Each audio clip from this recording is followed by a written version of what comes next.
नमस्कार मैत्रिणींनो, आज 8 मार्च जागतिक महिला दिन.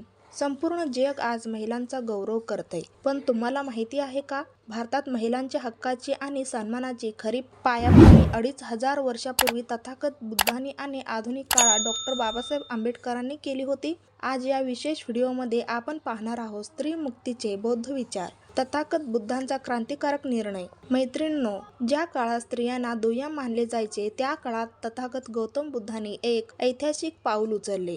त्यांनी भिक्खुनी संघाची स्थापना केली. बौद्धांनी सांगितले की पुरुषाप्रमाणे स्त्रियांनाही निर्वाण मोक्ष मिळण्याचा आणि ज्ञानी होण्याचा समान अधिकार आहे.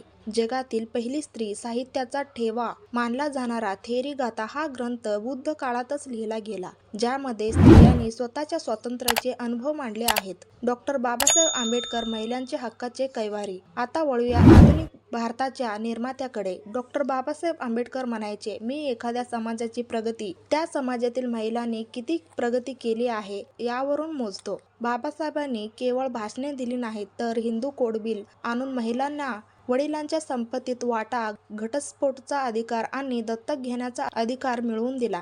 आज ज्या महिला मोठ्या पदावर काम करत आहेत, शिक्षण घेत आहेत, त्यामागे बाबासाहेबांनी दिलेल्या या कायदेशीर अधिकारांचा मोठा वाटा आहे. आजच्या काळातील गरज. आज महिला दिन साजरा करताना आपण फक्त हॅपी वुमन्स डे म्हणून थांबायला नको. बौद्ध विचार आपल्याला काय शिकवतात आणि प्रज्ञा, शील आणि करुणा. आजच्या महिलांनी शिक्षित होऊन प्रज्ञा, आपले चरित्र जपत शील, समाजप्रती प्रेम, करुणा दाखवून स्वतःला सिद्ध केले पाहिजे. म्हणूनच 8 मार्च हा दिवस केवळ गुलाबाचे फूल देण्याचा दिवस नाही, तर महापुरुषांनी दिलेल्या विचारांवर चालण्याचा दिवस आहे. सर्व माता भगिनींना जागतिक महिला दिनाच्या पुन्हा एकदा हार्दिक शुभेच्छा.